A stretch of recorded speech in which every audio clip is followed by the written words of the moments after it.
when I knew it was serious, this chaplain walked in there, and I remember saying, "Wait, chaplain," because I saw it on the name tag. I said, "What the fuck are you doing here?" She said, "What do you mean?" I said, "You need to get out of here. I don't want to see you." And then apparently she went and saw her too. So Violet had to deal with that. A female chaplain? Female chaplain, which is another reason to throw her out. That's the only reason.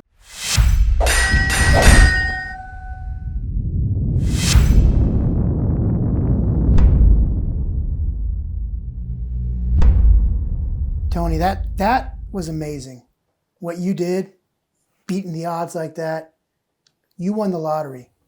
The challenge you faced and you overcame, the more I think about it, I'm just amazed that this happened and that you look as good as you do. Tony, I wish I felt like you look right now. I do. We're all going through stuff, but you are an overcomer. And I'm so glad we have you here right now with us. And you are the rock that we've been having throughout this whole fight. And I'm glad to be here with you, Tony. And I'm just amazed that you just shrug it off like it's no big deal. When your wife called me, she was really upset. But when I talked to you, I could see that you didn't really care. You seemed to be pretty chill about it. And I can't compare what you did and what you overcame and what you got through to anything that I know of. So, Tony, to you, Tony. Thanks, man. I appreciate it. All glory to God, obviously. Amen. But for me, it's just another battle that I went through. And being battle tested for so long, maybe I was ready for this one too. I wasn't even sure I would talk about it because I'm such a private guy. But I thought about my story and how maybe it could help other people, especially men. Yeah. For me, it was a crazy day. Well, first I want to say it's good to be back with you guys. And obviously we're in touch all the time. We see each other all the time. But in a setting like this, it's special. But,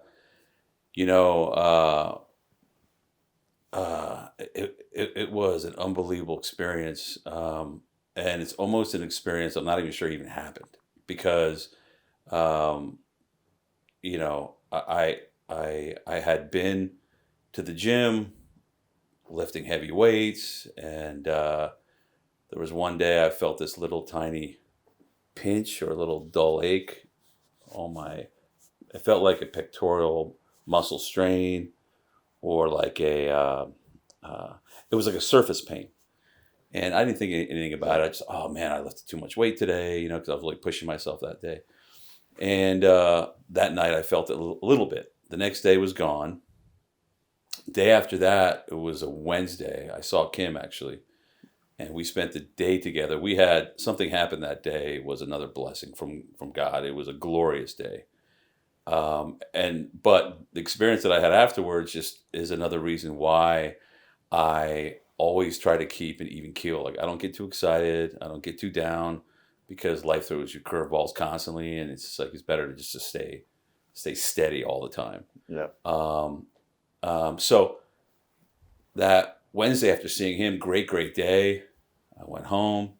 That night, I went to bed late, and it was maybe 12 o'clock, midnight. And I'm laying in bed, and I was feeling that pain again. I was like, fuck, man, this fucking pain is keeping me up. And I remember sitting on the edge of my bed, sitting up, and then I tried to lay down again, then I got up again, and I was like, fuck. And then I thought to myself, what if it's something more serious? Yeah. Should I call an ambulance just in case? Because you hear stories, but again, it didn't feel like an internal pain. It felt like an external pain, a surface pain. And I wasn't sweating, didn't have any jaw aches, didn't have any left arm aches. I wasn't tired. I felt fine, like totally fine. I just had this ache. So I thought to myself, if I call an ambulance, they're going to wake the neighbors up. It's going to wake my wife up, my kid up. And I thought, I don't want to put everybody through that. I'm fine. So I went to sleep, got up the next day, and my wife asked me how I slept. Now again, we have a baby, so because the baby sometimes gets up in the middle of the night, she slept in a separate room, so she didn't know I was going through all this. She didn't see it. The next morning when I saw her, she said, "How'd you sleep?" I said, "Great." "How'd you sleep?" "Great." We always have our breakfast conversations, and then I got to tell her, So I told her, and the minute I said chest, her radar went up, and she got upset and said, "Well, how do you know it's not this? How do you know it's not that? You never see a doctor. You haven't seen one in years. Blah blah blah. I've been telling you to go get a checkup. You don't listen to me." "I'm fine. I'm fine. I'm fine." I lifted weights, and I kept talking her off the ledge, saying that I'm good. She wanted to rush me to a hospital. I said, "I'm fine." So we went through that a couple times, and she wouldn't let it go. You could see it was on her mind, but I'm stubborn, and she knows she can't fight me. So eventually she stopped for a little while. I was getting ready to go to the gym in the morning again. She saved me by saying, "You need to eat first. Let me make you breakfast." Yeah. And I said, "I got to go." She said, No. I got to feed you first." So I sat down. Her stopping me from leaving, I think, saved my life, because I sat down with her and I ate. Still felt fine, but I had that little ache. I remember I stepped outside to call you, Doug. Yeah. And I said, "Hey, Doug, how you doing?" We talked about stuff. And then I said, "Yeah, I got this pain on my chest, this like little pain, little nagging pain." I said, "Think if it gets worse, I'm going to go to the hospital." You said, "All right, let me know." Yeah. So as she was talking to me at breakfast about it, I got up. I was getting ready to go to the gym again. And then I said, I got it. She kept saying, "You have a wife now, and you have a little boy. And you need to think about that. And you should go get checked up. I should take you now. You need to let me take you now." And I kept saying no. And then finally I thought about it more and more. I said, "All right, if you want to go, let's go." And she knew right then something was wrong, because I never agreed to stuff like that. So she says, "I'm driving. You sit in the back seat with him. He's in the car seat." I literally sat in the back seat playing with my son in his car seat as she's driving. I'm actually getting ready to Thomas. I'm texting with him some of the changes to make to the podcast, because it was a Thursday. We had to post it that night, so we're doing the final edits on it and about posting it. I'm doing that in the back seat, playing with my son. Texted you. I was on the way to the hospital. Didn't say anything, and then I told her to pull up, and I would walk in the hospital, because I don't want my son to go in the hospital, because there's all kinds of diseases there. I said, "I'll check in. I'll come right back out. Everything will be fine." So I go in, and there's like this little triage area. I walk in, and the doctor says, the receptionist or a nurse, "What's going on with you, sir?" And the minute I said, "Oh, I'm having this, working out. I got this little chest pain. I don't know. It's a little ache." This guy 2 seats over heard it. Another nurse. He jumped out of his chair. When they hear chest pain, it's a big deal. He runs over, slaps a blood pressure thing on me. And he says, "Oh, your blood pressure is really, really high." I said, "Yeah, I'm nervous. I don't like being in the hospital. And I'm a little overweight, And at the time, I was 12 pounds heavier than I am now. So, and I still have weight to lose. But so he goes, "Well, come on back." So I go in this little tiny room, almost in the hallway. And it was crazy, because a few months earlier, we had taken our son there because we thought he had something wrong with him. We weren't sure what it was. He was fine. But I'm laying in the same bed he was in. And that was strange. That was very, very surreal. To me. Yeah. Comes in, hooks up an EKG on me, and he's watching the monitor. I'm laying there going, "This is not happening. Fuck." And he's looking at it, and I'm watching his eyes. And I keep asking, "Everything okay? Everything okay?" "I can't ask you. Don't ask me. Stop asking me." I was okay. So finally, I see him wave over another nurse, a male nurse. He comes walking over. They're both looking at the monitor. Now I'm getting a little bit nervous, but I'm feeling fine, totally fine, just this little ache. And so finally, he goes, "All right, sir, go sit over there in a chair." And I thought, "Oh, cool. They're gonna release me. Everything. If he tells me to sit in a fucking chair, everything must be cool, right?" Yeah. So then I see a wheelchair pull up, and I go. And he goes, "Oh, sir, get in the wheelchair." And I said, "Get in the wheelchair?" He said, "Yeah, you have to see the doctor. He's waiting for you." I said, "I can fucking walk. Wheelchair. I'm not going to sit in a fucking wheelchair." He goes, "You need to get in the wheelchair." I said, "I'm not getting in a wheelchair." And he goes, "Sir, you're having a heart attack right now." Oh, I was like, God. Holy fuck, right? So I messaged Violet, and I call her on the phone, And she's like, honey, what's going on? I said, I'm having a heart attack. And she, oh my God, the sound of her voice, it was horrible. So they wheel me in the back, sitting in the wheelchair. I'm joking with the staff. They think I'm nuts. I go into this one room. Again, it was the secondary room they took my son into. He was totally fine. There was nothing wrong with him. Violet was overprotective that night over something tiny. It was nothing at all. But I'm going to another room that he was in. Surreal again. But there's like 10 doctors and nurses in there, like staff, technicians, everything. Like, oh my God, what's going on?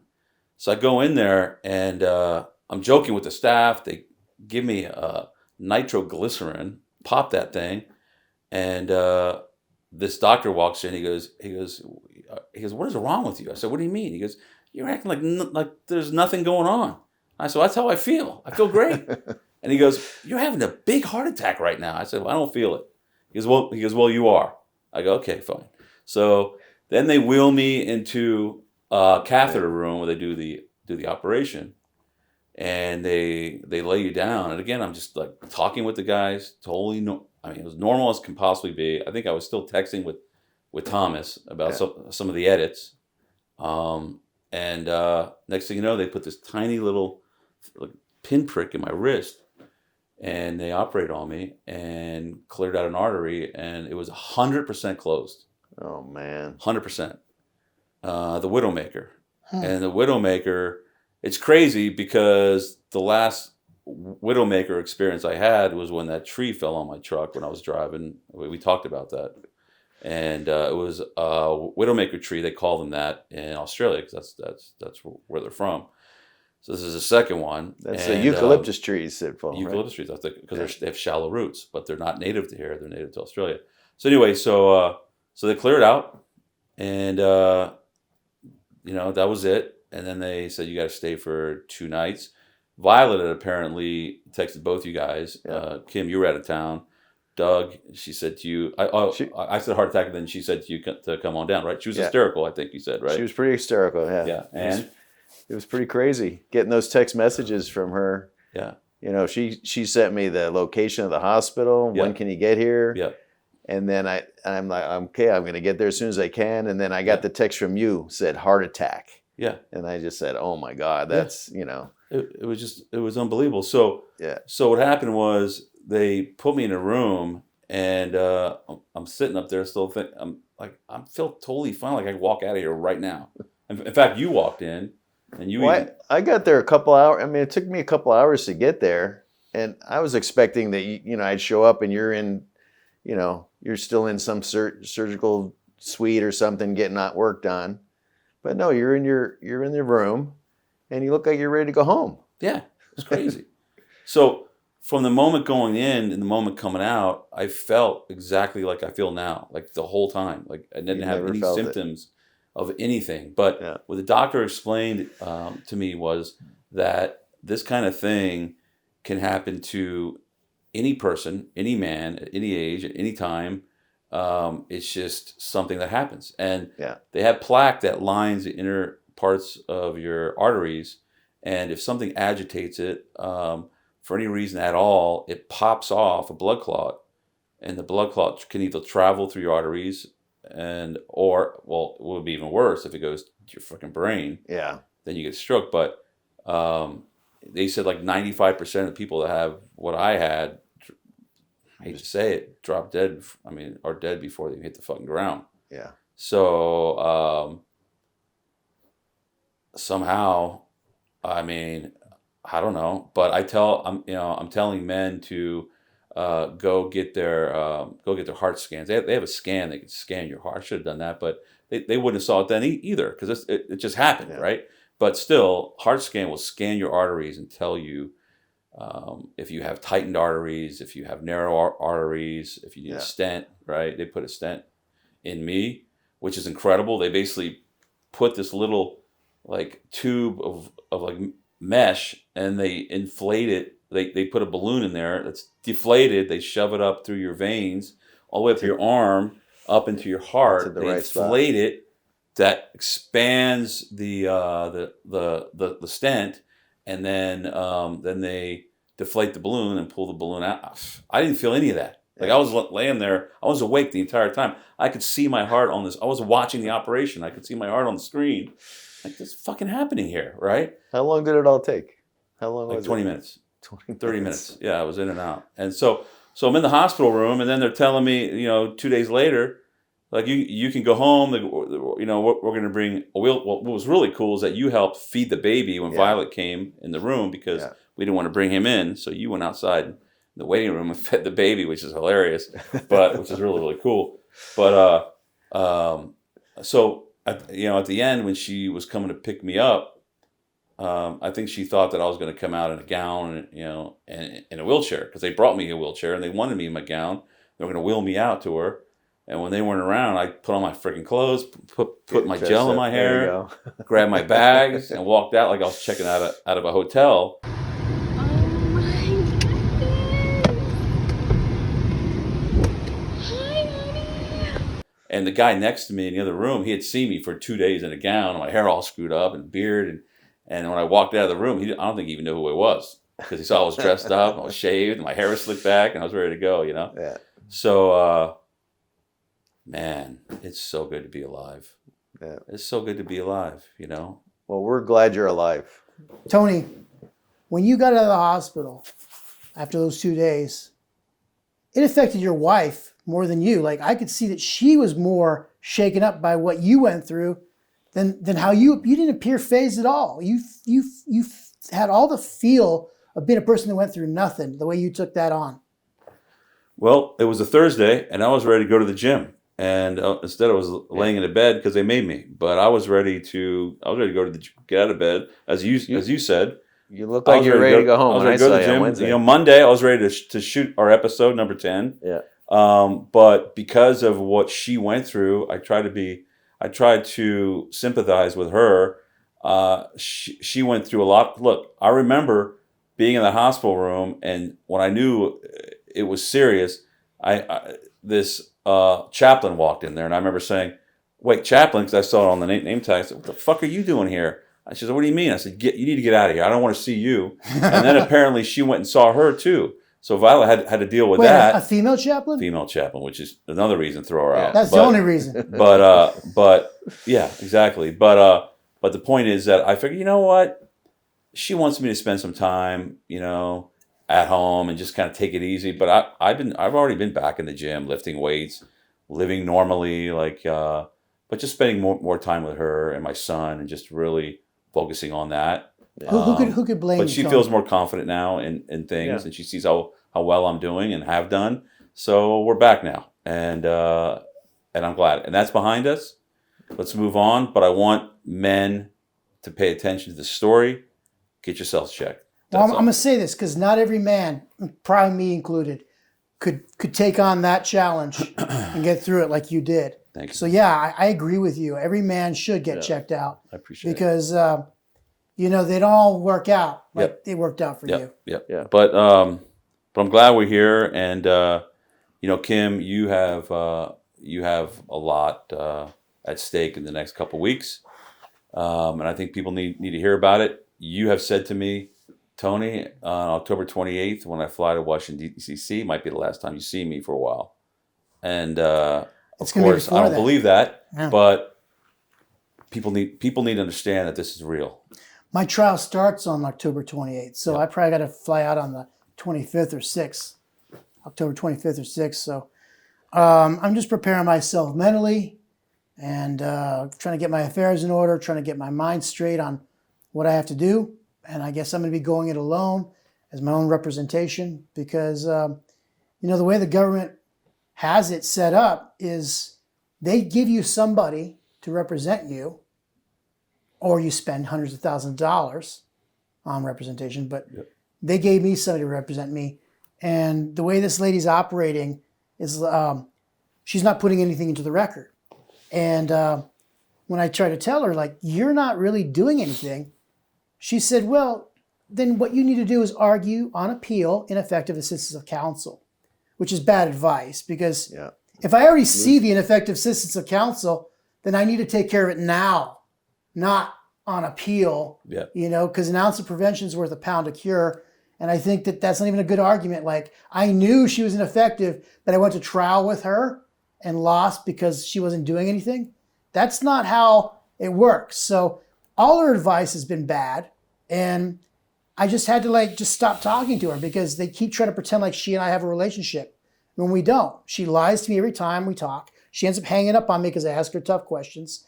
And she's not willing to put any tough questions or any tough points into the record. And so if you don't get anything into the record, it's as if it didn't happen.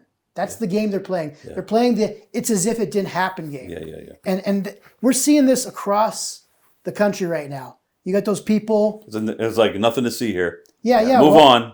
Well, same thing. What was that case in in Ohio with the cats and dogs trying to get missing, and some authority, I don't know, the governor or something. We've got no reports of this happening. Yeah. Because they don't put a report, they don't put it into the record. And so if they don't put it in the record, it's as if it didn't happen. And that's how they play it. They don't, same thing with my Santa Ana case with the brass knuckles guy. I go try and talk to the police and I say, look, here's the image of the guy. Here's the video of the guy. He's attacking me with brass knuckles. They refuse to take a supplemental report. It's as if it didn't happen. And we have those hearings where you're challenging all this at the restaurant with you're on Zoom. And the minute the judge sees that you have spectators or you have supporters in the restaurant, courtroom observers, he shuts it down, makes you go into your car, sit alone. Again, nothing to see here, right? And then when it's over, it's like as if it didn't happen, But you have a court date. Your trial is supposed to start on October 28th. It's funny how they're scheduling it just days before the election. Gee, I wonder why. And they came out with why. So my court-appointed federal public defenders, I sat there with Doug, and we sat there at the restaurant last month, August. Yeah. No, like a month and a half ago. But we sat there, and what did he say to you, Doug? I mentioned to him. Well, first of all, say who's he? So my federal public defender had another attorney that was her backup federal public defender, and just briefly, you don't have to go into what you asked, but just what did he say to you? He said straight out. He said that there's a big push to get these cases adjudicated before the election. Bang! There you go. That right there, in a normal court of law, would be reason for mistrial. Completely. Would be. I remember years ago, my friend said his dad got a ticket, and his dad got an attorney.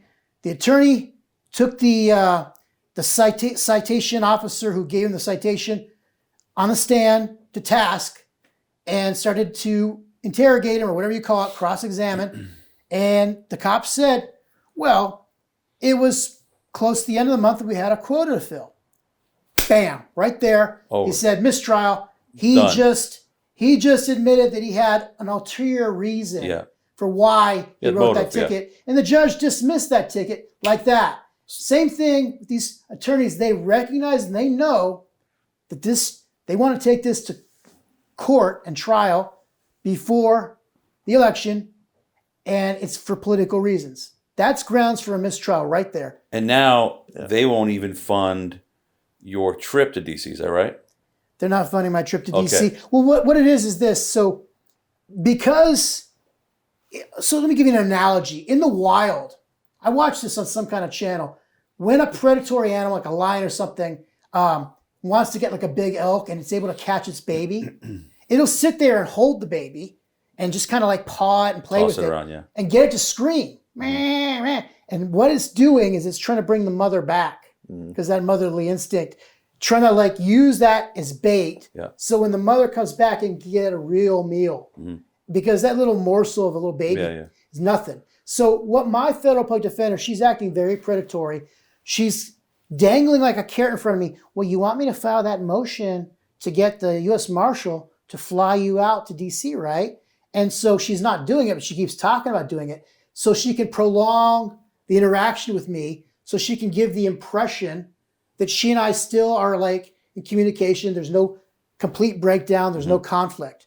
And I know what she's doing. Well, then listen, Kim, so then there is an appeal. It's a matter of what the appeal issues are. So in that circumstance, if you want to raise that I've been ineffective, you do that in the appeal, and you do that after trial. You're not allowed to do it yet. No one will accept it. it's not possible.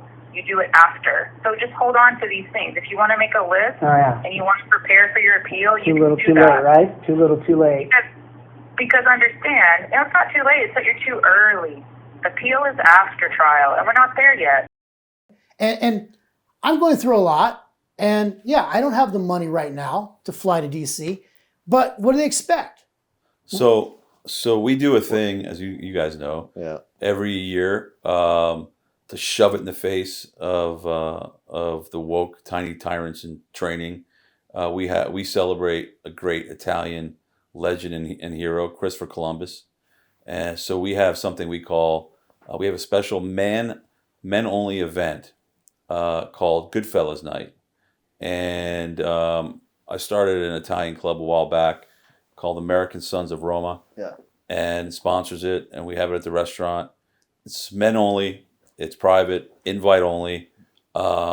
It's always a fundraiser, either for veterans or veteran groups that we really love.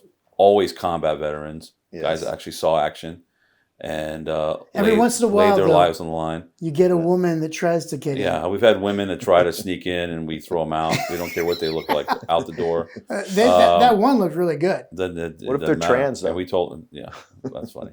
So we so we have that event every Columbus Day where we celebrate Christopher Columbus, and it's a night of American masculinity, patriotism, a fellowship among men, gentlemen, right? Everyone has to wear a sports coat, dress up, no jeans, no tennis shoes, slacks. How about flip-flops? All that stuff.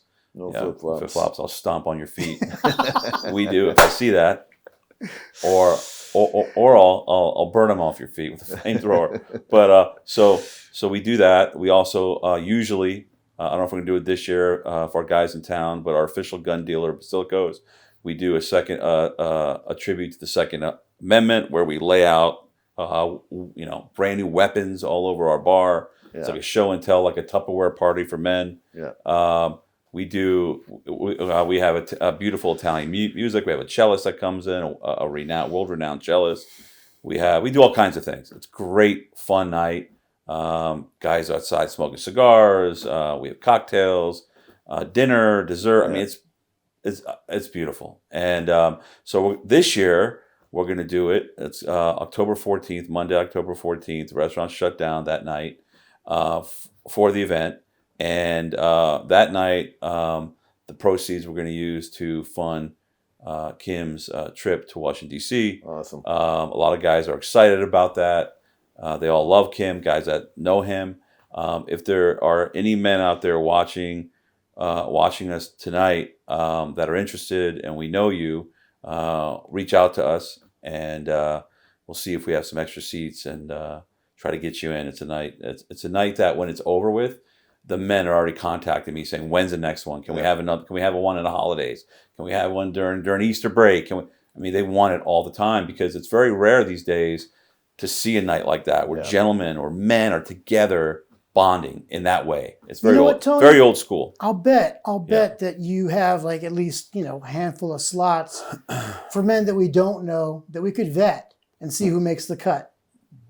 That makes sense. Right? Vet. Maybe 5, 10 extra guys that maybe want to show up. Well, maybe they'll show up this week, come by, say hello, or they'll reach out to us, send us a message, and because it's limited room only. We only can have 55 guys in there. Exactly. And if you're of Italian heritage, you'll have a better shot of getting into.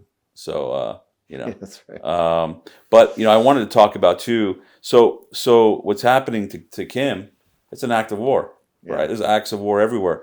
I don't know if you heard today. I think Doug, you mentioned. I think you had heard about Tina Peters. You hear about her, right? Uh-huh. Did you hear about her? Tina no, Peters. What's this about? I have met her. Yeah, she I came have to the spent time restaurant. with her. I've had dinner with her at the restaurant with a big group when they came in. Was she that voter counter? That's right. Yeah, that's right. From Colorado. Official, right? She's another prisoner of war. Yep. What happened to her? So she's a sweet, kind woman. She's probably, I think I read somewhere, she's in her late 60s. She's got white, silver hair. Yeah. Just classy woman, very intelligent. So she was a Colorado County clerk during the 2020 elections. And there's this judge, Matthew Barrett, who was a liberal appointee, a district judge in Colorado. And just today, he's sending her to prison with a sentence for 9 years. Oh my Yes. God. For 9 years for basically trying to serve Americans as a patriot woman. Yeah. She felt her conscience made her use whatever access that she had to try and defend the way we vote in this country. And she felt that voting, the way we vote, the integrity of voting was so important that she did whatever she could, not in a sneaky way. She felt she was doing her job to make sure that it was an honest and fair election. And when they found out, of course, they see her as the enemy. It's an act of war, and they've been punishing her ever since. This woman also, she's already made a huge sacrifice. Her son was a Navy SEAL, and her son was killed in I think it was an air show. I forget where it was, but it was an accident, and he died. So this woman has already suffered enough. Yeah. And here they are, sentenced for 9 years. The prosecutor, the scumbag rat, he fucking wanted her. He was seeking the maximum sentence. Like these guys, like Kim always says, we talk about all the time. There's zero tolerance on their side. Yeah. And the one that shows the least tolerance, they usually win. And We need to step up. yep. But in good conscience, she did what she felt was right, and she sacrificed for it, and she's still admitting no wrongdoing.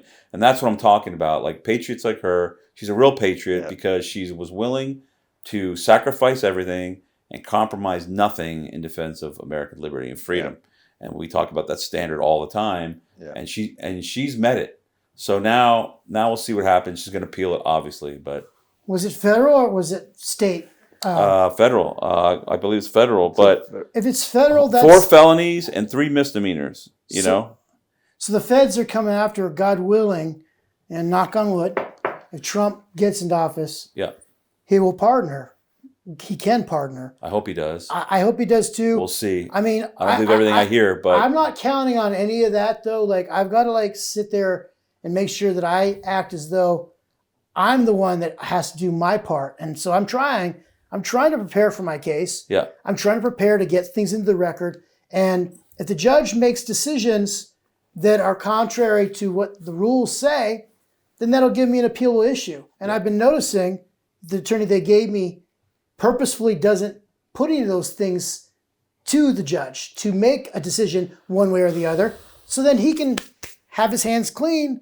That's just how she's doing and it. the same thing happened to her. She had there was a conflict that they appealed that they were trying to argue that this judge was had some sort of conflict and bias. Conflict, yeah. Bias or And of conflict course, interest. they just ignore it. Like, no, fuck you. So that's to go to higher We're going to court. preside over your case anyway. Yeah. So that's what her appeal is going to be. But I thought to myself, I wonder if this fucking scumbag, treasonous rat judge, I wonder how many BLM rioters he sentenced. I wonder if he, Zero. Yeah, I wonder. In Colorado, there was a lot, right? I wonder what he's doing about the major cities in Colorado, especially Denver, that declare themselves sanctuary cities, and are allowing these Venezuelan scumbag gangsters, right? Yeah. Straight out of the prisons. Exactly, that Biden has let in. Biden and Kamala have flood the country, flood into the country in streams. I wonder how many sanctuary cities he's held to task, because those people now are taking over. They're commandeering entire towns, entire apartment complexes with force and violence and terror. And this guy's worrying about her, little sweet Tina Peters. Again, Are you Tony, fucking kidding me? You know what? When they do that, the police don't write a report, and if the police don't write a report, it's that same old game. It's as if it didn't happen game. Yep. That's what they're doing. Yep. It's as if it didn't happen. Crime stats are going up. but they're not recording it. So it's as if it didn't happen. Yeah, and I wonder how many times he objected to Colorado paying out, what is it, $4.25 million, I think, to BLM riders. After they burned, looted, and everything, fucking paid them out. Yeah. Paid them out. Okay? They're funding, So- Upside down. they're funding a fifth column within our borders that's been funded from outside sources Yep. to create chaos and to take our country out. Well, when Trump... That's insurrection. If someone like Trump gets in, he needs to immediately pardon her, get her out, and then she needs to get $1 billion fucking payout. Yeah. And she needs to then use that cash to fund her own army to then go hold all these people accountable. Yeah. Because this little tyrant sitting in his black robe, right, his dirty robe, he's just a lawyer. He's a lawyer in a fucking robe. Yeah. And he's just trying to destroy this woman's life and all the people who care about her. He sounds like an errand boy. Yeah, he sounds like an He's errand probably- boy for this DOJ. He's probably not a very good lawyer. That's why he's a judge. Well, again, it's an act of war, but there are acts of war everywhere. I mean, San Francisco right now is conducting audits to tear down more statues. If they appear to be, or if they give off the feeling that they're not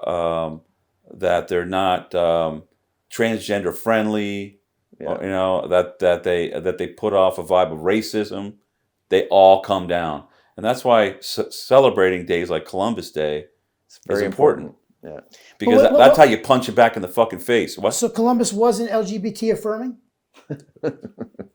He wasn't. Listen, He didn't say trans rights. He didn't do that. Christopher Columbus would have operated his boat the way the immigration patrol operates off the coast of Spain. Have you seen that? When they have the illegal immigrants, they see them from Africa They start coming in shooting on or what? boats.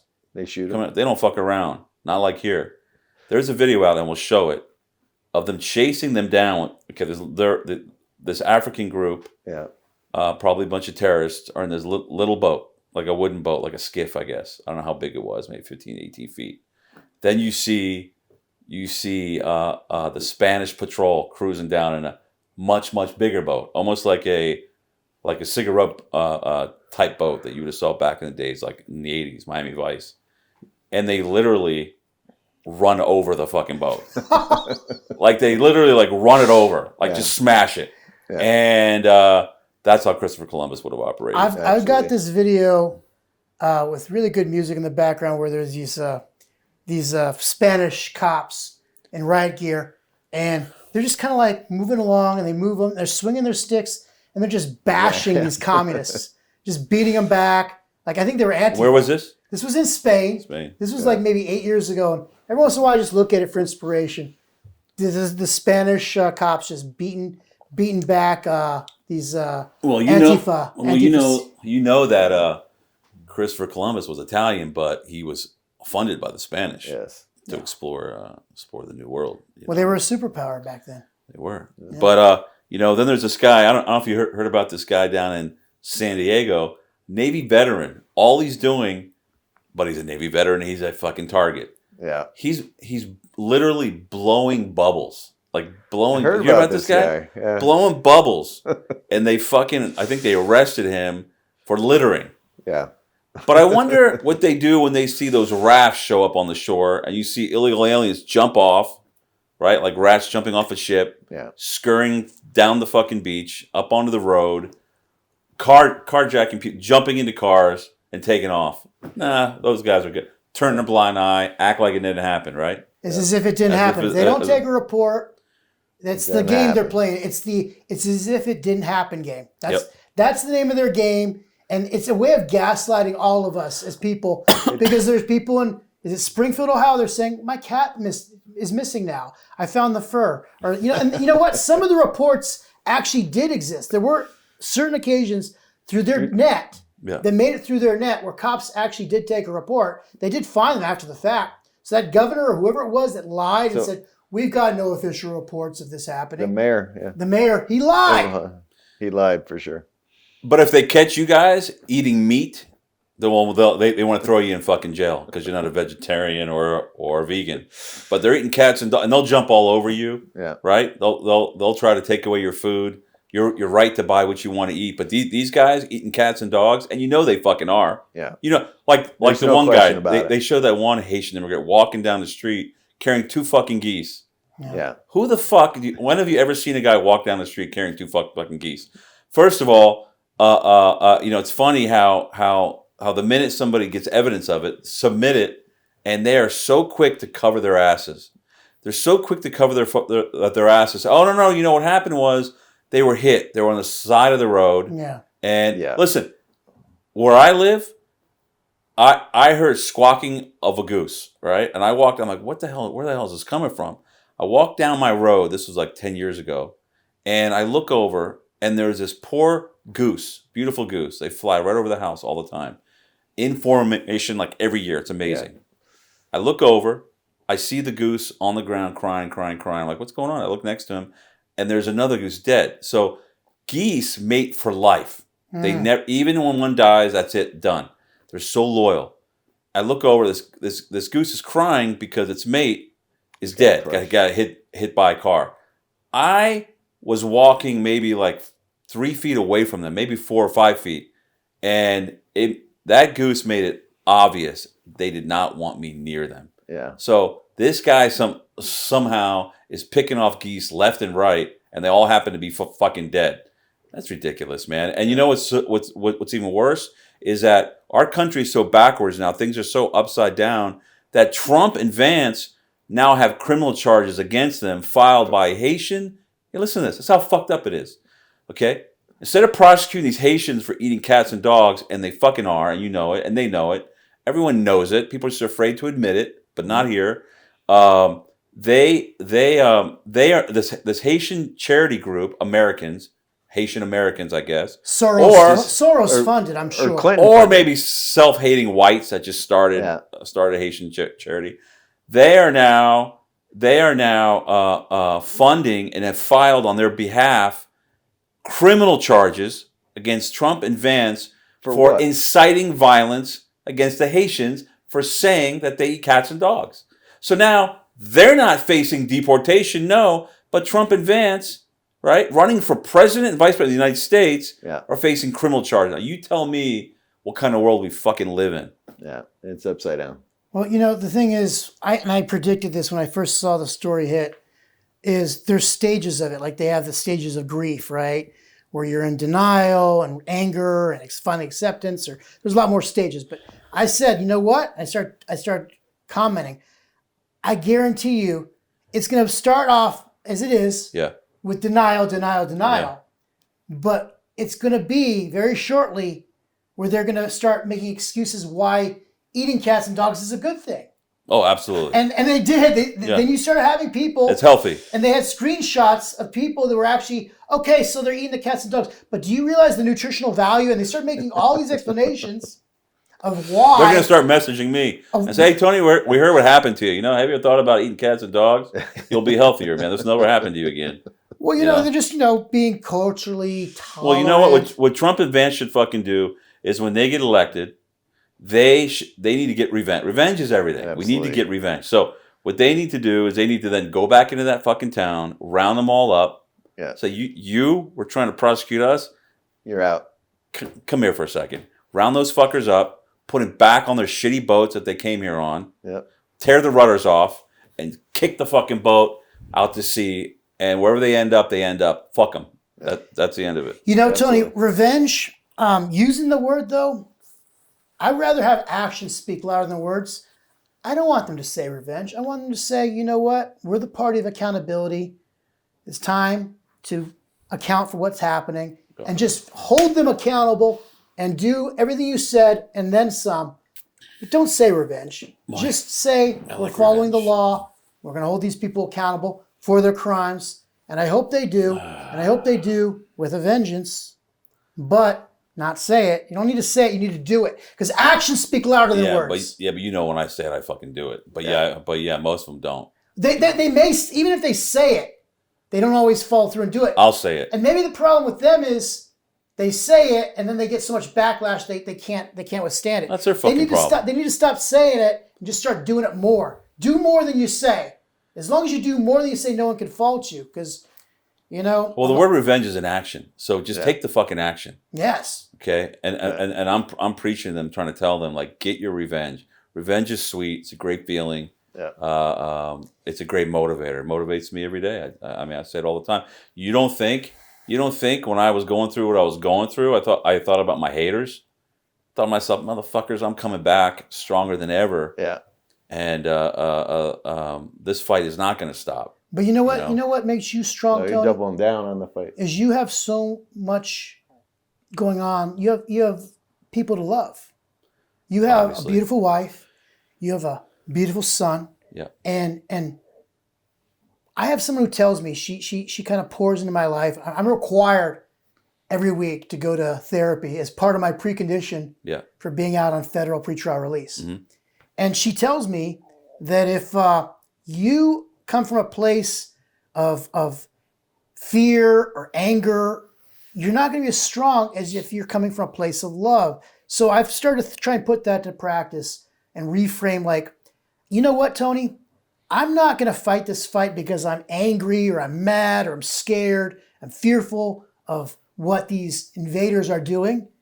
I'm doing it because I love Exactly. my family. That's exactly it. I love and your you. I I love the people in this You country. love your country and its history and its I love culture. our people. I love our citizens. and the people who sacrifice for it. All of that. And if you- Absolutely. and That's you do what that, it is. If you're and so I'm not fighting for me they only. try to Yeah. say we hate, and you know what? No. There's nothing wrong with hate. Ecclesiastes 3:8, a time for love, a time for hate. But you know what? I'm going to say I fight not because I hate anybody, but because I Absolutely. love so many people. I love with everybody you. in this room. With I you on love my board. family. I love my Yes. children. Yes. I love my fellow citizens. Yes. And when you have a country like we do, it's a stewardship responsibility.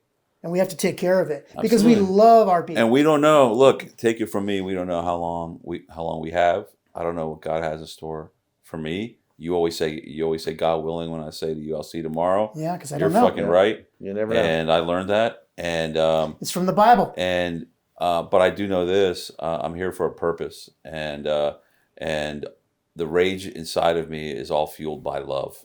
All of it is. Yeah. But speaking of that, there was a study done in Sweden. I thought this was really interesting. Psychological resilience, they're saying, may be more important than diet and exercise for your longevity. So basically, those who had the highest resilience score, meaning mental toughness, survived potential death from any cause far less than those who had low resilience scores.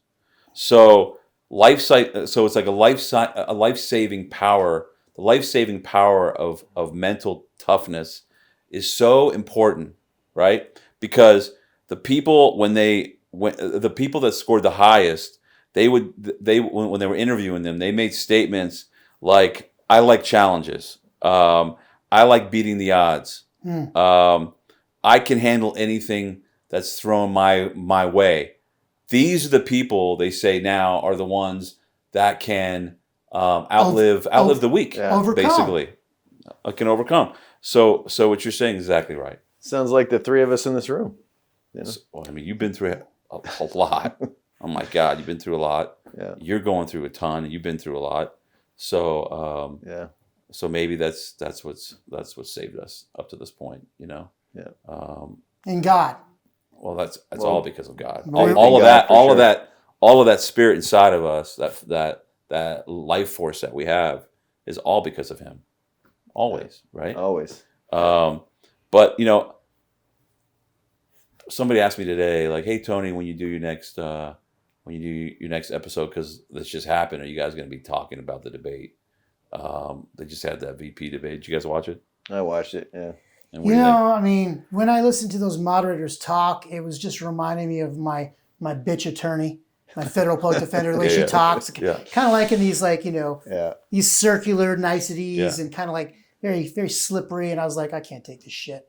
Yeah. And you know what? I mean, it's, Vance was very composed and he conducted He's himself a lawyer. well. He's very polished. Yeah, he's polished Yeah. and all that. But, it's a little too much civility for me. Yes. was Why it? he lit that punk clown? What's his name? Waltz. off the hook too many times. Yeah. Like he was trying almost to like befriend him. Yeah, that's what I thought too. They and wanted why to did become he, friends. Yeah, and why did he shake his hand even to start? Like break his fucking hand. Like why? This is the enemy. No. But there's no time for friend. Look, Yeah. You know this what? guy's trying to destroy you Yeah. and us. Why would you shake his fucking hand? It's not a sport. It's not like a football game or a boxing match. Even in the old days, like people don't even like sports anymore because they're too friendly. In the old days, you wanted your team to hate the fucking other team. Yeah. You know, I don't want guys, kissing each other after they fucking lose or laughing on the sideline and smiling, exchanging jerseys. It's like, wait a minute, I watched you play each other. It's like, I don't believe that your heart was even in it. There's this famous picture with John McCain and Bernie Sanders sitting there laughing and patting each other on the back. Yeah. And that's like what you're talking about. But I'll say this about nothing gets me more pissed. About that debate, though, I would say what they said was, I think J.D. Vance killed him with kindness. And it's not my style. It's not your style. It's not a winning style. But you nailed it. It's not a winning style. Because it's not. You know you're what? not going through the You're not going for the jugular. No. They are. And you know what they're saying? They're saying Vance is the future of the Republican There's Party. the problem. I don't like that. That's not good. And I consider myself like a mega ultra nationalist. And what I keep noticing, and I think you guys are too, and what I keep noticing is that Trump and Vance and everyone else in their camps, why do they keep running away from the accusation of supporting Project 2025? Yeah. Project 2025 to me is not even hardcore enough. Yeah. But if you look at it, to me, it's the closest thing to like a master plan. Like of all the issues, hardcore. Like to take this country back. Yeah. And again, it's not even strong enough, but it's a close thing. And when Republicans are running away from it, not like downplaying it, but running away from it, it's hardcore and it's the right thing because they're weak. Tony, maybe it's a strategy. maybe they'll reconsider it once in office if, God willing, they get into office. Maybe it's a strategy because they don't want to give the leftists anything to like radicalize their base or, convince these illegals the voters they're importing to do the job that Americans won't do. Vote Democrat. I don't know. The Democrats are doing this whatever. But while our side is running away from it, guys like Walls are pointing to the Department of Education, people that are openly calling for the overthrow of the United States, for the deconstruction of America. Yeah. Like they don't shy away from it. Yeah. The funny thing is, the first thing I thought about when they walked on the stage is I looked at I know I keep hearing rumors that J.D. Vance wears eyeliner. I don't know if that's you guys hear about that? I didn't hear that. Is that true? It looks like it. That's a problem. That, no. That's a problem. But and I don't like people who are too polished. Like he's so polished, and like you just said, he's the future because they want to go back to that big tent Republican Party, civility, John McCain. They can't wait for guys like Donald Trump to disappear. And you know me, I have my problems with Donald Trump. I think he's soft, but they see him as hardcore. It's too hard. And, and they hate him. It's too then hard. What do they think of us? But the first thing I thought about when I saw them walk on the stage is I looked at that fucking punk clown Walsh, right? He looks like a goofy old drunk that you see at the bar. Yeah. You know what I mean? Like the guy's the first one there and the last one to fucking leave, stumbling down the street, telling stupid jokes. He walks on stage and I thought to myself, aren't you embarrassed that you are willing to be second in command at the White House to a fucking woman? Yeah. Are you fucking kidding me? Like, I mean, with Vance, just because of that alone, Vance should have walked across stage and bitch slapped him and then went back to his podium, and said, you fucking deserve that. Like, and then you have Kamala's husband. Oh my God. Another little bitch. He, Emhoff, right? Yeah. This fucking guy just got all these supposed beta males that want to change, that want to annihilate toxic masculinity. Yeah. They won't do away with that. This fucking guy just got busted for slapping his ex-girlfriend. Is that true? Is that what you heard? That's what I heard. Yeah. So hit her hard enough that she spun around. Is what I heard. She spun around. Yeah. She's a real spinner. That one. That's good, but that's bad. But anyway, So I think to myself, like, he's willing to be first man or first, what do they call it? First what? If you're First beta. First beta male, Yeah. first husband, whatever the fuck it's called. But for a man to be willing to do that, are you fucking kidding me? Yeah. Well, What is wrong with you? Did you see their skit they did where he and Kamala, where she's like, she's the spicy black gal that's like, yeah, and you know how to cook, right? He's like, oh, I use mayonnaise, or like he's like the bland guy. He's like the goofy white guy that she's gonna help and she's gonna teach him how to be, because she's got the spice and she knows how to cook, and he didn't know shit, right? Mm-hmm. That's what they want us to all feel like. Yeah. Is white guys don't know shit. Yeah. We need some person of color to come along and teach us how it's done. Yeah. It's everything was created by these old white men. Let me tell you something. Old fucking white men built this country. Old white men created advanced civilization everywhere.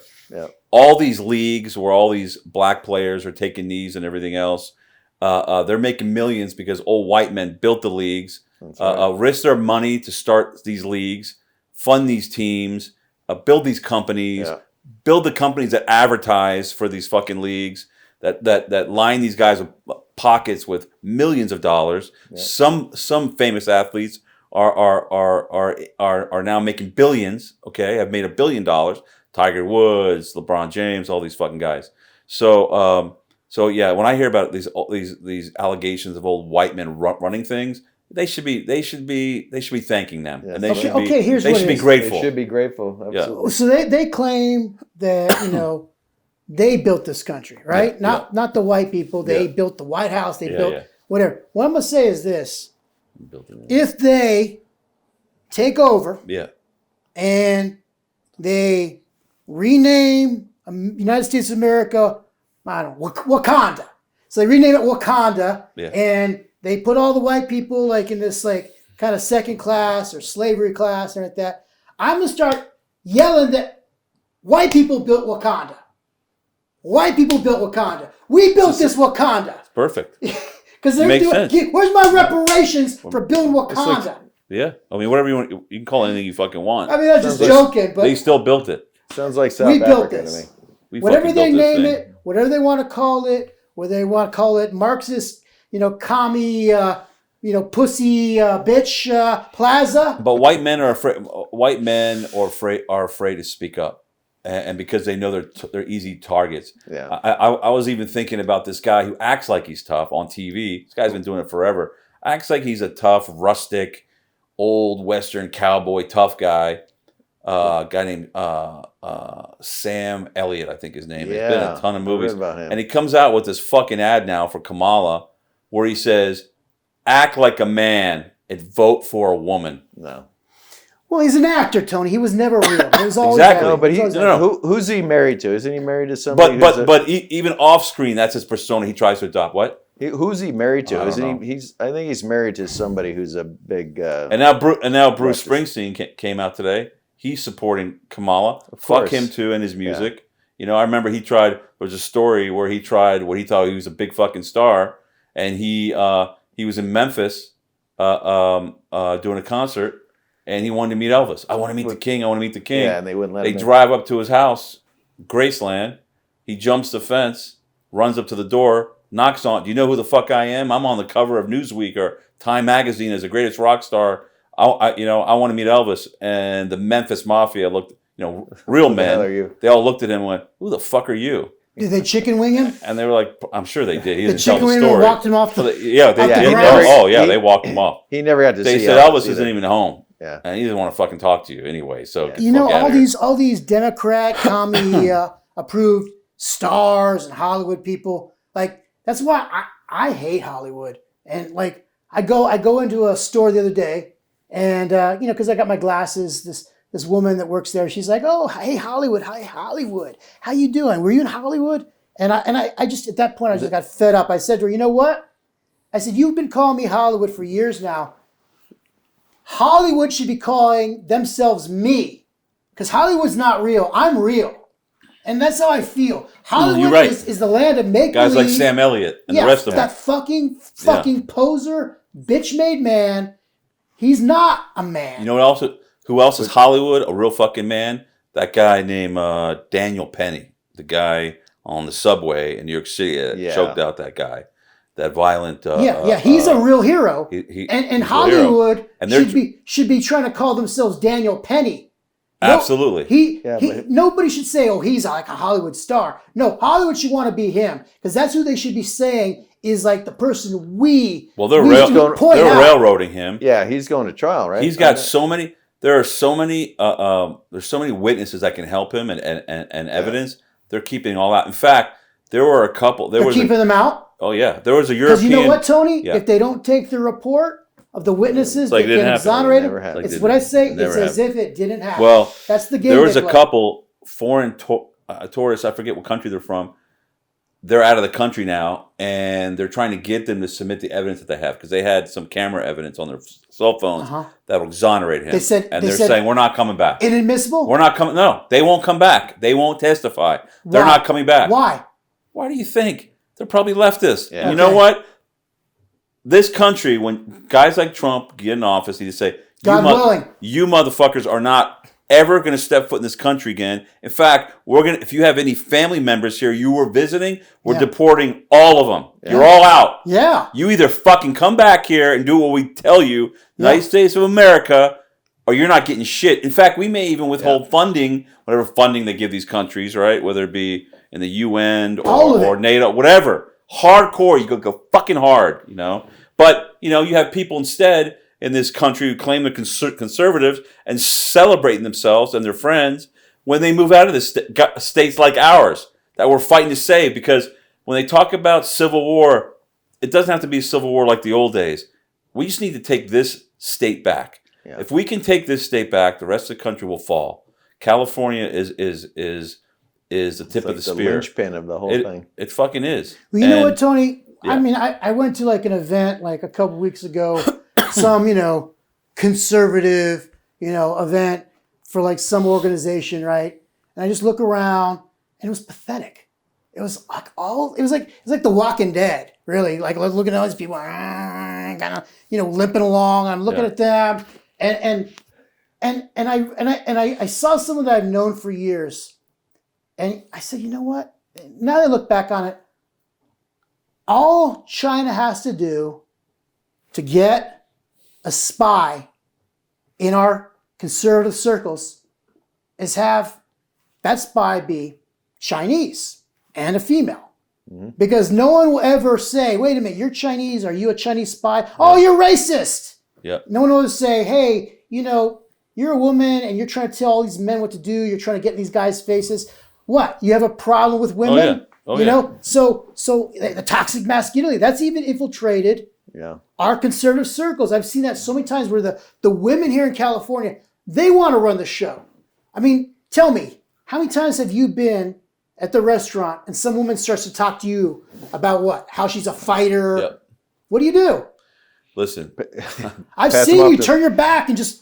you don't want to hear it. What have you fucking he passes done? Them off to me. What? You pass them off to me. I pass them off. I don't have time for this. Yeah, they want to impress you, and I fight. I'm a warrior, female. Well, they just busted a Chinese spy, a female spy that was working in the administration of the governor of New York. What's that bitch's name? Hochul. Yeah, another leftist. Well, they've had him here. What's her name? Dianne Feinstein had the Chinese driver. Chauffeur, right? For 20 years. And then Eric Swalwell, our great congressman from the Bay Area, he was with having an affair with one. Yeah, what's her name? Hang Fang. But I don't know. These people in California keep moving away. Meanwhile, our state is suing Catholic hospitals for not providing abortions. You heard about all that, right? Yeah. And then you got Melania now. What the fuck is she coming from? She came straight out and said in her book that she supports, quote, the right to choose, a woman's right over her own body and everything else. And even if that means terminating a pregnancy. Her words, in quotes. You didn't hear this? I haven't heard that. When was this book written? It just came out. She's promoting it. Well, you know what? Thank God she'll never be in public office. Okay. But what do you think really goes on in that house? That's why I say it's like, are any of these people running right now, even on our side, They say things, but do they really feel them in their heart? Well, you know, Tony, we have a country that's divided where, like, the women feel this way. Their number one issue is what? They've done polls, right? Women in America, their number one issue for this election is Abortion. Yep. And men's number one issue is the economy. So Our borders. Yeah. Yeah. The real things. the real things, the things that are like civilizationally, you know, challenging. Like, you can't have a civilization if your borders are open and it just becomes nothing, no identity, everything for everybody, free for all. That's not how you build a country. But then you got all these whack-ass women that they just want to, like, hold on to the right to kill children. I'm glad. Yeah. I'm so glad you're bringing because right now a study just came out. They just did a survey thing. Women age 18 to 29 right now are identifying more liberal than ever. I think it went up 15 points just in the last 10 years. It radically changes when they get married. But Another reason why women shouldn't fucking vote. Yeah, repeal the 19th. If women didn't vote, okay, this country would probably we would probably have elections where we run 50 out of 50 states. Yeah, I'm telling you. And the families would be more united. Absolutely, because the women would have to talk with their husbands about what their wishes are, and then he'd have to maybe consider them and maybe alleviate her fears, and then vote according to his conscience. But at least they would be interacting. You got so many families that the woman's voting this way, men's voting this way, and they cancel each other out. A house divided cannot stand. Man, that's so true. And the leftist women right now that are hearing me say this, that hate me for it, I don't give a fuck. And then the conservative women, the patriot women who hear me say this, need to understand. Because even if that means they need to make the sacrifice, giving up their right to vote for their country to save it, that's what it fucking takes. Yeah. That's what it fucking takes. They'll get their political goals if women did have the right to vote, but I don't know if that's going to happen during this. And the liberal men, you know, we talked about this in another show that we did, but and in another way, another version. But the men who identify themselves as liberal, like, there shouldn't be any. If you're a man, you should never be. I mean, but the men that are, we need to take them again and brand their foreheads with the letter E, you know, for eunuch, right? And then maybe they won't fucking vote Democrat ever again. Yeah. Well, there's a chart from the 2016 election, and it showed, like, how, and this was made by a liberal Democrat, and it showed how the demographics, how people vote, how women voted, and what state by state. And basically, in general, the men of California vote like women. Yeah. Listen, you talk about Hollywood. George Clooney, okay, he's a secret trans, I'm sure, because he's so feminine. This guy said, well, think about what he said. Yeah. This fucking guy just recently said that Biden's, and this guy wants to be kingmaker, okay? He thinks he is now. He thinks he's the one that got Biden to step down. Yeah. And he then had the fucking balls to say that Biden's actions to step down was the most selfless act since George Washington. He compared what he did to what that man fucking did. Yeah. Just even in that picture alone, that painting there, just what he was doing that night alone. Yeah. No man today can compare. This man's riding into battle. Yep. This man is on Christmas. On Christmas. Yeah. Over troubled waters. Ice storm, fucking winter time. Guys barely have boots. Horses on boats. They're keeping them Some calm. of the boats are sinking. Absolutely. They're making it across. They're doing to launch a sneak attack. Yeah. To turn the whole war around. Up until that point, things were not looking good. Yeah. You know? So that's a man of action. It's a man of action. And Biden's a man of sniffing children. Yeah. Yeah. But my own mother used to say, a tribute to her, this is my tribute to her, she even said, women in this country should not vote. Yeah. Period. And your mom was a strong Italian woman. Strong Italian woman. She really was. But that's how much she loved her country. But the founders never thought that every person should have the vote. That was never part of the plan. Our system's way too complicated. Well, yeah, it was landowners, right? You had to be a landowner. That was one of the. I think that was one of the criteria for voting was, you know, they need to have, like, IQ tests. You have to have a 90 or above. I'm not saying 90's high, but that should be the minimum. You shouldn't be allowed to vote if you're if your IQ is 67, like say the average IQ of like Haiti or something, Yeah. then you shouldn't be allowed to vote because I think with an IQ of 67, they can't even try you for murder because you're considered retarded. Yeah. Retard. So, Oh, we can't say that anymore? I'm sure there's Haitians with IQs above 90. Yeah. Let them vote if they are here, they've been here. I'm not saying this wave that's come in now, but I'm sure They can vote if they vote conservative. No, they can't vote. Okay, yeah, and you know what? I'm getting weak. You're No, you're right. not. No, You're you're right. not. You're No, right. you're No, not. you're right. You're right, Tony. And as iron sharpens iron, so does one man sharpen his brother. Yeah. Sharpens another. Well- you're right. They should all go, even the ones that have been here for a while and actually got here through some kind of loophole. Mm-hmm. We need to have They need mass to go. deportations. We need that, Yep. or this country's not going to survive. Immigration should be the number one issue. Yeah. Should be. Always. Always, yeah. Always. But the problem now is that you talk about iron sharpening iron.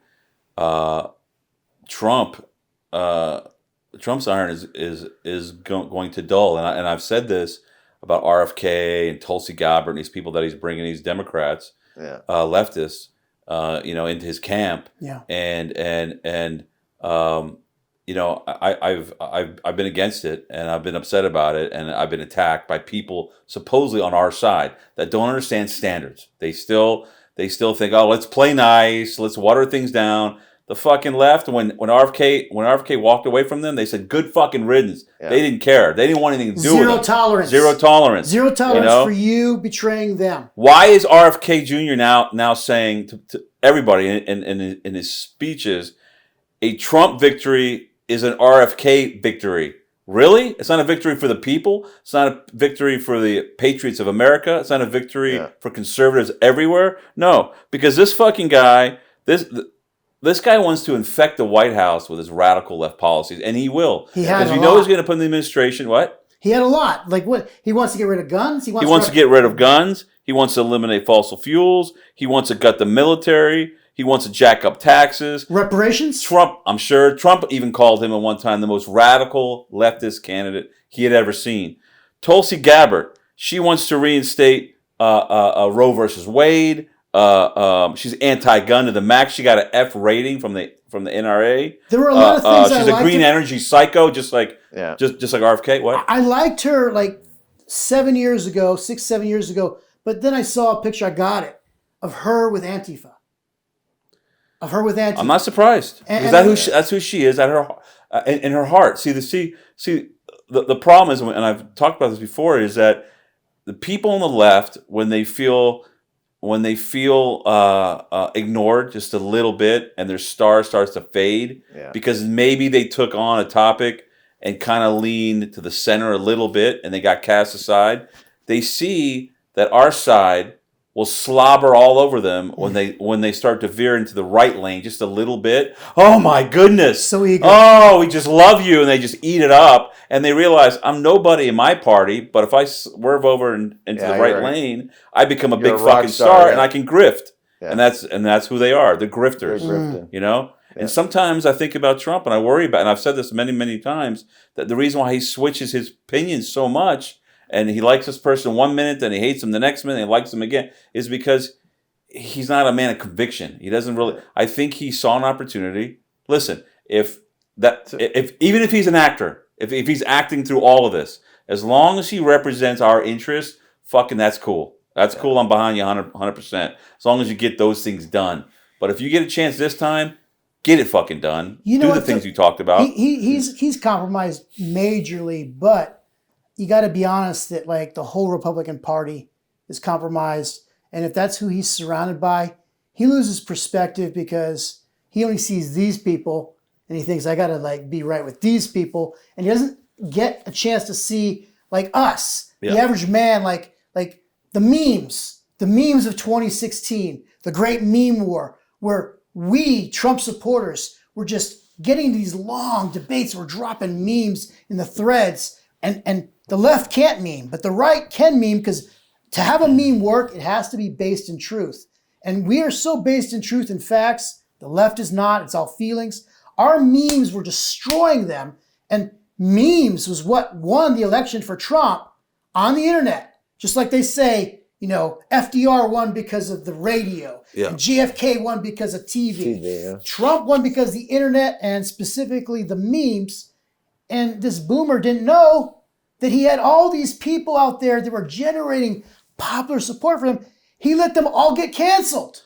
He let them all get taken off. Let them all get deplatformed. And he doesn't realize, we don't have the same energy that we did back in 2016. So please don't depress me. Are you saying now that we don't fight wars anymore with cannonballs? We fight them with memes? Well, we don't. We're not out there shooting in the streets, Tony. Fucking memes. Do you even know what a meme is? I don't know what they are. A meme I have no is idea like what a meme bullet idea. Bam. Okay. That's All what right. it is, Tony. All right. Whatever works. You don't like memes? I don't know.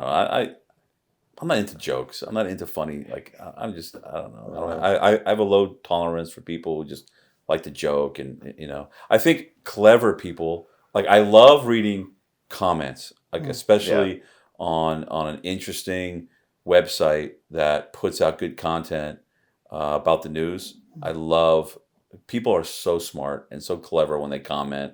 And even when they were bashing me during the lockdowns, when we were on TV and I was doing interviews, I would laugh. You like and the comments? they would say some of the most awful things. They were calling you Fat Tony. Call me Fat Tony. They said they said your button was going to They said my pop button on was your... going to, which it did actually.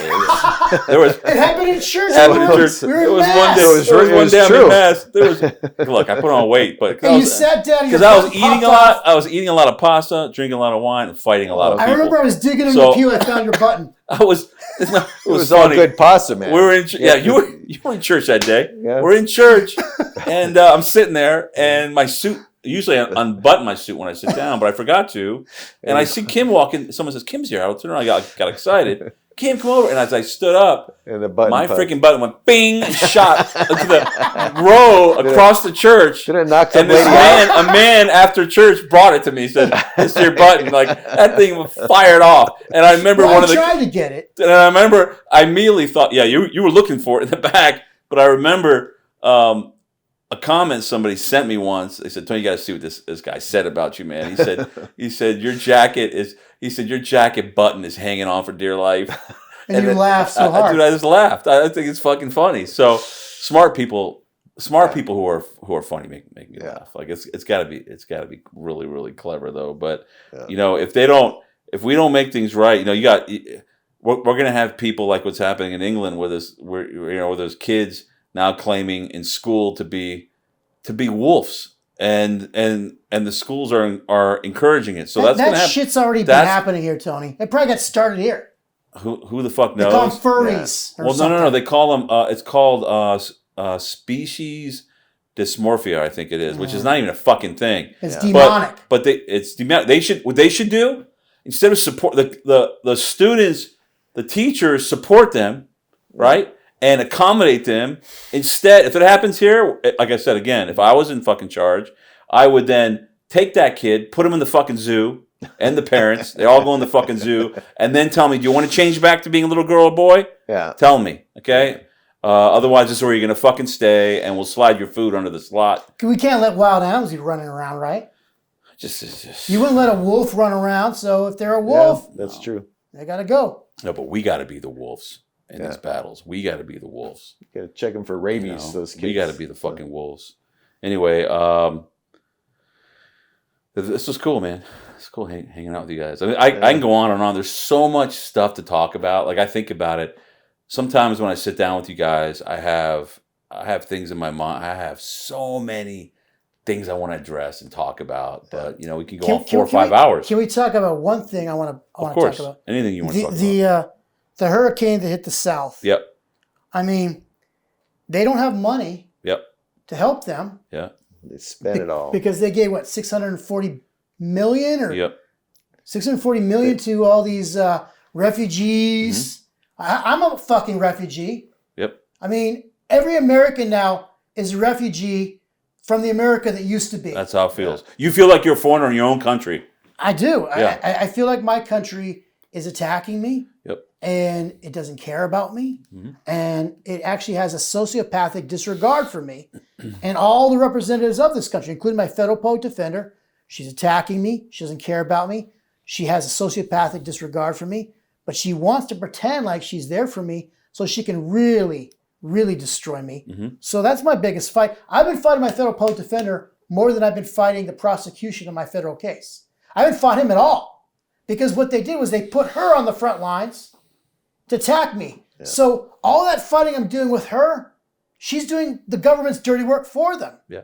And so I have to, God willing, get myself loose from her and her deadly grip, because they put this toxic woman, this nasty woman, in charge of me in my defense, and she doesn't want to defend me. And they're putting people in charge, like the word is that in the South, like North Carolina or whatever, people are putting charities together to go and save and rescue people. FEMA is in charge, and they're confiscating all of that and telling these people to leave. So FEMA is withholding service, and not only withholding, but is actually stealing what people from grassroots positions have provided for help. And they're leaving these people in the South out in the cold. And I think this is a form of election meddling. I think they figure the South is going to go big time for Trump. And so let's just destabilize it by not giving them assistance and help in this time of crisis. Yeah. You know, what if they say, you know what? We only have certain voting stations open because of the hurricane. Sure. Because of the hurricane-demic. You know, whatever they want to say. And it's like this. It's like Doug was saying tonight when we first sat down before we started to film. Is he was saying how they ended the strike just like that, the port strike. Yeah. Because the liberals that run these unions realized, like, oh my God, it's going to cost the Democrats the election. Yeah. So we better end it now. Make Biden look like he's a problem solver. Right, and then when Trump gets in office, we'll it'll be his we'll pile on then and make it a problem for him. I think you're exactly right, and I want to say too to people who oppose Kim, I always say this, that the test for me to sniff people out that are traitors, infiltrators, double agents, and everything else. And I'm not a conspiracy guy. But when I see anyone, because this man here, as you know, Doug, we support him 100%. Yeah. We don't miss his court dates. We're always with him. You've been to 29 court dates of my 39 court dates. You've gone 29 times to my court because I got attacked with brass knuckles and swung a megaphone in self-defense. You've been there. You've been seeing the evidence presented. Yep. You've spent 29 times. That's nothing to like sneeze at, right? I haven't missed any. For somebody to have the nerve to say, oh no, you know, Kim's a fake. Well, let me say, so what I wanted to say was the test for me is anyone that opposes him or tries to undermine him or attack his credibility and lie about him is my enemy, because I stand with people who understand what the standard is for fighting and meet it, and he does. I think that people need to understand that he's not only fighting for himself, he's fighting for all freedom-loving Americans, because they're coming for you next. They're going for him now, and he's a man that walks into the fire, and he walks into it proudly because he knows what he's fighting for. Yeah. And does he have his ups and downs? Of course, he's just a man. But for these people to pile on and try to make it hard on him and distract him with all their drama and bullshit, you are my fucking enemy. And if I see you, you will know it. And you know, as you've known, it's happened at the restaurant. You've told people to get out. I've thrown them out. Yeah. You know, Tony, I don't even want it to be about me. But it is about you. I love you, Tony. I know you do. I love you too. And you've been good to me, and we have that connection because we're Italian, and we push and we fight. And I'm a flawed human being, and I don't always make the best decisions, but I do the best I can. And you hold me accountable, and you ask me, why are you doing this? And I explain it to you, and then you give me suggestions or you give me agreement, but whatever. It doesn't have to be about me. But my fight is real. Yeah. And my fight is emblematic of all our fights. Yep. And it just happened to fall on my shoulders. And so when I say, you know what, I'm going to go ahead and take a constitutional stand like you did with your restaurant. Yep. I'm going to take a constitutional stand on this issue. I'm not going to back down. I'm not going to take a deal. I'm not going to say, yes, I was wrong. Give me a deal. I'll admit that I don't have a right to defend myself. That's not me. Mhm. I'm not going to do that. I'm going to take a constitutional stand because I want to see Orange County be better. And it's not going to be better if it lets this shit fucking go down. And not on my watch. If I have to be a martyr, I believe in Christian stewardship. Greater love has no man than this, that he laid down his life for his friends. I'm going to try and putting myself on the line because my freedom and my life's in the balance in my local case, and then my federal case too. But in my local case right now, I'm going to try and take a stand. And it's a constitutional stand. And I think you saw that. And I think that it's to do the right thing for the community. Yeah, if I see somebody that understands what it takes, that where when you're fighting for these things, you're willing to risk everything, Sacrifice. compromise nothing. Yeah. I will stand with that person like 1,000,000%. Like I will give everything that I have, everything that I'm able to, and We got these dipshits that are like, I see them in our conservative circles. They're in it for the hugs. Yeah. They want to make friends. No. We got these losers Yeah. that don't have friends, so they join some kind of, conservative group so they can hug people and, oh, she's nice. I'm like, that's a Chinese And that's what I want to say. I No, she smiles. I She's challenge nice. all these so-called patriotism. If you want to show your patriotism and you're watching this, support him. Support Kim. That's it. I mean, I got friends. I don't need friends. I need a country that's fought for. Yeah, but as we found out, we have a lot of friends, right? You call them friends. We have a lot of friends, lots. Yeah. But it always ends up where the three of us are together. In the end, the Army is the three of us because you're the two guys that I trust with my life, and that's why the three of us are here tonight. Episode 10, which is a milestone for us. Yeah. We're at a special place tonight doing it. We have George Washington, Very inspiring. watching over us. And like I always say to people when I speak to them, I say, you're Americans, act like it. And speaking of that, I just found out that when we did that T-shirt that said, don't be afraid-o, Yeah. you're an American, act like it. I just found out that don't be afraid-o, we got trademarked. Don't be we actually own a trademark. Don't be That's afraid-o. awesome. You got a trademark. Trademark, yeah. Don't be we have. afraid-o. Well, And it sounds like a play on words. Don't be afraid. Don't be afraid, but it's also Fredo from Because the Godfather. Fredo was weak. That's Yeah. beautiful. Weak and stupid, yeah. You know So, what, Tony? To new beginnings. To new beginnings. Are you sending one of those shirts to Chris Cuomo? Let's charge forward. I think he would. I think he would. Accept it. He would. I think he would wear it. He hates That being would be called his surrender. That would be his surrender. No, but he would surrender to us. I think he knows. 'Cause he lost now the knows- bet. He lost everything. He's a loser. Yeah, he's done. But anyway, it was a good night. I loved it. It was He says fun he's to be here. vaccine Awesome. injured. Always. Yeah, he's fucking But I'd love to have another shot at that guy.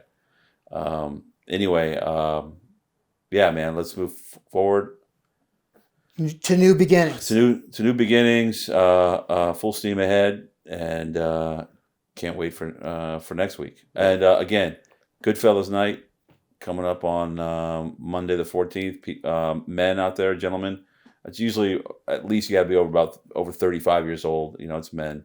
Yeah. And just reach out to us. Call the restaurant, leave your phone number, send us an email. And if you're somebody we don't know, or you're under 35, but you believe in the cause, you want to make a compelling if you think case, somebody's a good fit, somebody's a you good want to make a fit. compelling case, we're flexible on that. If you're a man. We're always open to meeting good people. Yeah. Yeah. Because how old were the founding fathers? Very young. They're very young. I mean, men aren't as mature now as they were. But. Yeah. So thanks, guys, and All I'll see you soon. God willing. All right, God willing.